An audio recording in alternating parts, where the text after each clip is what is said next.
Buen día, estamos ya, ahora sí, propiamente iniciando nuestra segunda parte del curso de literatura. Recuerden que nuestro curso tiene como división literatura, lectura 1 y lectura 2. En realidad es literatura, literatura 1 y literatura 2. Lo pueden tomar como quieran. Ya había hecho yo un pequeño resumen de las épocas antiguas, de las épocas clásicas. Recuerden que los clásicos siempre son griegos y romanos, no confundir con el clasicismo, luego lo vamos a ver, eso es en la época de los franceses, en 1600, es totalmente distinto. Cuando decimos, es que es de la época clásica, nos referimos a griegos o a latinos, o romanos, que es lo mismo. Después de ellos vimos luego la caída de Roma y la llegada de lo que se llama la Edad Media. Ahí es donde voy a empezar.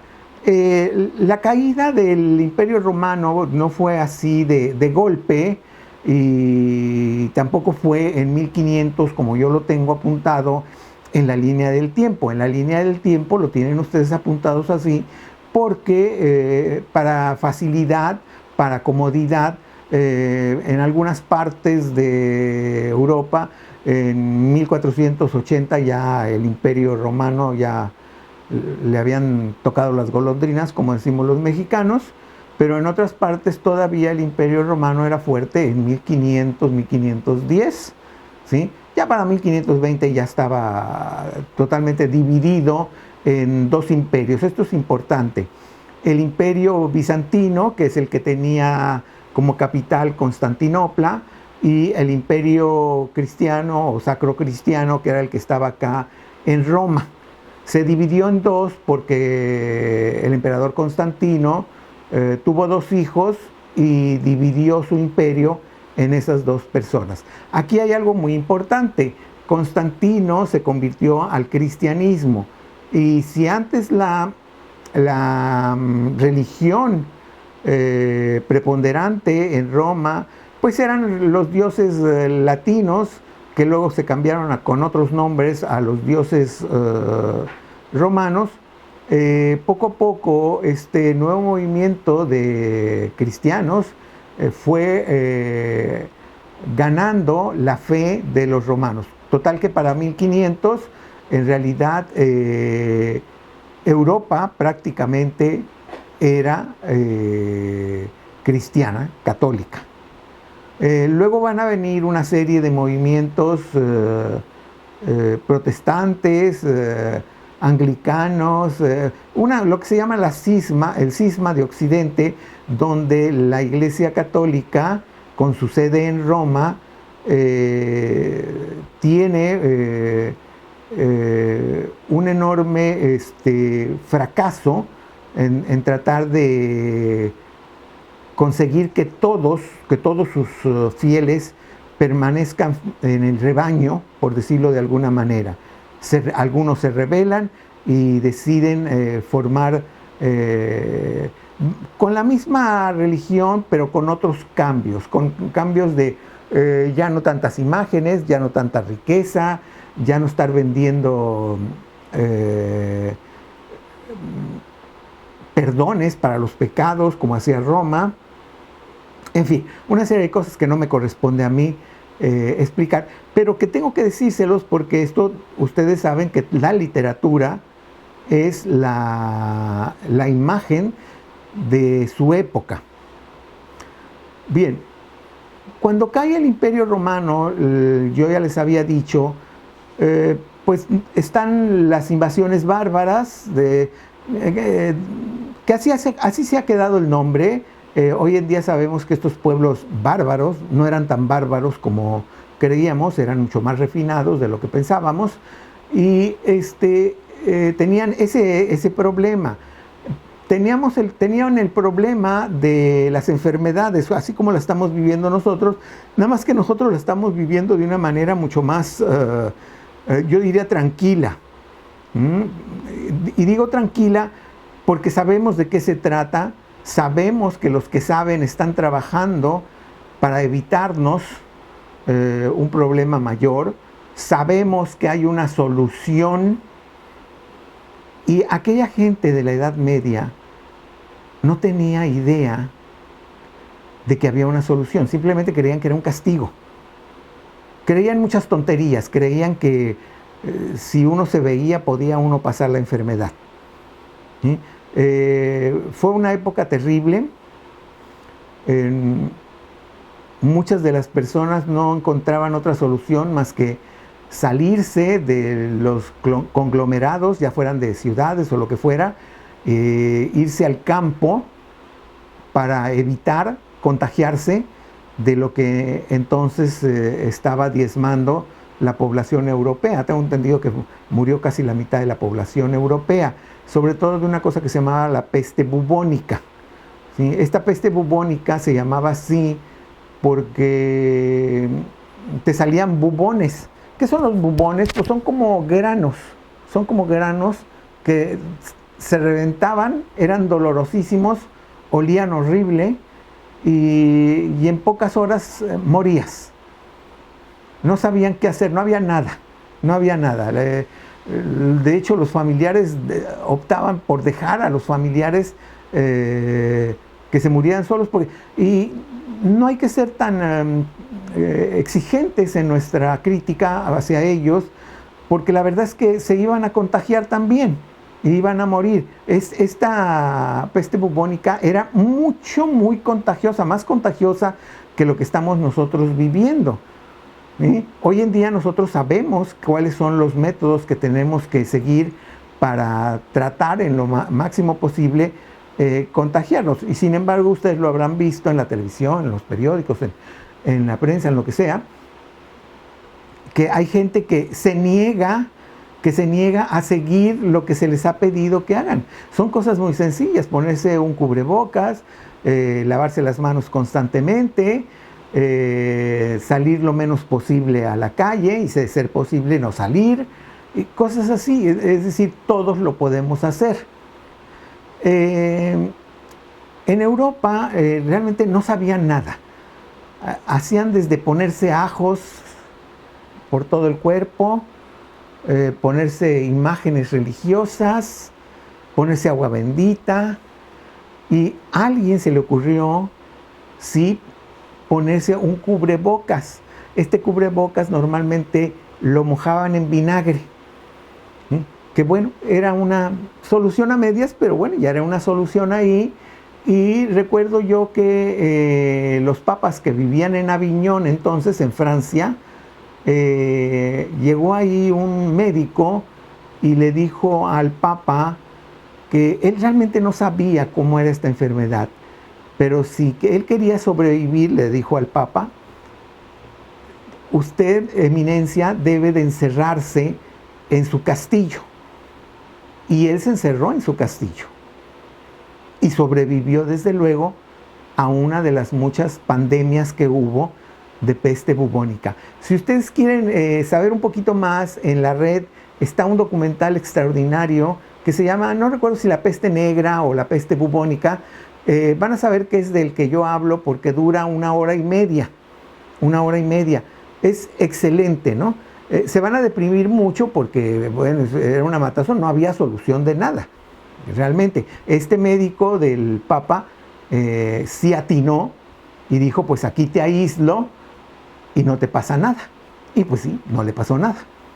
Bueno, pero estoy haciendo todo esto porque es el hábitat, el lugar en donde se va a mover la primera literatura que vamos a ver. No es esto de lo que estoy hablando. La primera literatura que tuvimos fueron algunos pequeños cuentos o inclusive apólogos. Un apólogo es como un pequeño cuentito escrito donde los personajes son animales y actúan en situaciones humanas, y al final nos dan no como una moraleja, pero sí como un ejemplo. Vamos a ver unos ejemplos un poquito más adelante que tiene su origen precisamente en todo esto. Bueno, en esta época, en 1500, en el que cae el Imperio Romano, hasta más o menos hasta el 800, de 500 al 800, estoy mal en las fechas, no es 1500, es 500 al 800, es la literatura que va a permear en Europa. Pequeños cuentos, pequeños relatos, ejemplares, y también una literatura erótica que es lógico, que era muy buscada por el pueblo. Les recuerdo que en estas épocas así de zozobra, de ansiedad, de angustia, de que no sabe uno lo que está pasando, pues uno quiere divertirse, uno quiere evadirse, que le cuenten un chiste feo, un chiste pelado, un chiste rojo, lo que sea, y ya nos liberamos de un poquito del estrés que traíamos. Bueno, esa era la literatura básicamente que tuvimos desde el 500, la caída de Roma, hasta más o menos 800. Vuelvo otra vez al ambiente. Están las invasiones de los bárbaros, está la pandemia, está la religión, que en algunas veces, más que ¿qué diría yo? Un consuelo para las personas, los asustaba más, los angustiaba más. Entonces todo esto era terrible. ¿Qué pasaba con la cuestión urbana desde que cae Roma? ¿Las ciudades desaparecen? No, las ciudades no desaparecen. Les recuerdo que ya había burgos, ya empezaba a haber burgos, los burgos eran una ciudad, y ahí vivían los burgueses. Los burgueses eran estos que ya empezaban a tener talleres de zapatos, talleres de hacer ollas, talleres de hacer vestidos. Ya no era como antes, que uno iba y le encargaba a alguien que se lo hiciera. Entonces todo esto ya va a empezar un poquito ya después pegado ahí al 700, al 800, al 900.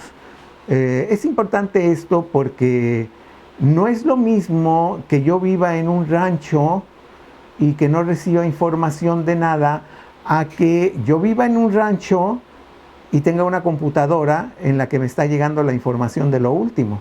¿Estarán de acuerdo conmigo? Entonces, todo este ambiente que se está rodeando aquí en la Edad Media, esto es para toda Europa, para lo que estoy hablando es para toda Europa, muy en general, aunque existían los países, y para allá voy. Los países no se desaparecen. Alemania está ahí, Germania, Francia estaba ahí, Italia estaba ahí. Bueno, no era Italia, recuerden, eran algunos, el Ducado de Florencia, el Ducado de Milán, los territorios papales, Sicilia, Rumania, Inglaterra, Hispania, Portugal. A Portugal le decían, creo que Lutecia o algo así. Ahí estaban. Y las grandes ciudades existían todavía. Londres ya existía, París ya existía, Roma ya existía. Ahí estaban todas esas grandes ciudades, asustadísimos con las enfermedades y demás. En estas ciudades, en estos ducados, en estos principados, vivía el príncipe, el duque, el rey. El rey, el príncipe y el duque se dieron cuenta de que no podían ellos controlar lo que estaba sucediendo en el campo. Entonces, se dieron un poco de poder, muchas veces mucho de poder, a una casta, a un grupo que se llamó los caballeros. ¿Quiénes eran estos caballeros? Bueno, la Edad Media de Europa, es decir, a partir del 600, 700, 800, 900, hasta más o menos el 1000, está gobernada por los caballeros, por la iglesia y la clase más ínfima, que era la de los campesinos. Esas eran las tres divisiones que había. Desde luego, los campesinos o la gente llana, a la que trabajaba, era la que le iba como en feria, era la que peor le iba. La nobleza, la que vivía en las ciudades, pues vivía muy bien, realmente, y estaban los caballeros. Bueno, el caballero vivía en su castillo. Todo caballero tenía un castillo. ¿Por qué tenía un castillo? Porque cuando venían los invasores, todo el pueblo que vivía alrededor del castillo se encerraba en el castillo. Muchas veces había sitios, hay sitios que son famosos, lo pueden encontrar en la historia, y a ver si les abrían, finalmente se declaraban derrotados y entraban los bárbaros y claro, pasaba ahí una matazón terrible. Bueno, vamos a dejar un ratito aquí a los caballeros porque voy a volver con ellos. El otro estamento o el otro grupo era el de la iglesia. Entre los caballeros les recuerdo que está el rey. El rey es el que manda, que gobierna sobre el caballero. El rey le dice al caballero: tú te vas a hacer cargo del estado de Tamaulipas, ¿sí? Y entonces el caballero tiene 2 o 3 castillos en el estado de Tamaulipas y desde ahí él cobra los impuestos. A los chinos se cobra lo de él y le manda al rey. El rey desde luego tiene su ejército en la gran ciudad donde tiene su propio palacio o castillo. Bueno, lo dejamos ahí a un lado. Y quiero irme al otro grupo muy importante, que es el de la iglesia. La iglesia católica tenía monasterios por toda Europa. Cuando les digo monasterios, quítese la idea de que eran pequeñas construcciones. Estos monasterios eran gigantescas construcciones, muchas veces más grandes que los castillos, que tenían unas defensas impresionantes. Y no nada más tenían unas defensas impresionantes. Estos monasterios y abadías muchas veces eran grandes extensiones rodeadas de muros, donde además de donde estaba la iglesia, donde dormían los frailes o los monjes o quien fuera, tenían mucha tierra de labranza y tenían animales, es decir, tenían todo ahí adentro, tenían pozos de agua. Es decir, que un sitio se lo pasaban por el Arco del Triunfo porque les importaba un bledo. Normalmente los bárbaros nunca sitiaban los monasterios, sitiaban los castillos, porque los castillos eran de menor tamaño. Y aunque entraba todo el pueblo, cabía todo el pueblo, todos estaban ahí apretados. Y los bárbaros lo sabían. Sabían que no tenían comida suficiente, muchas veces no tenían agua, y que tarde o temprano se iban a rendir. Bueno, regreso al monasterio. El monasterio es muy importante en la Edad Media porque con tantas guerras, batallas y todo lo que está sucediendo, mucho de la cultura clásica, les recuerdo, cultura clásica, griegos, latinos, romanos, se perdió en estas guerras. Y los monasterios tenían lo que se llamaba algo así como el escritorio. ¿Qué era el escritorio?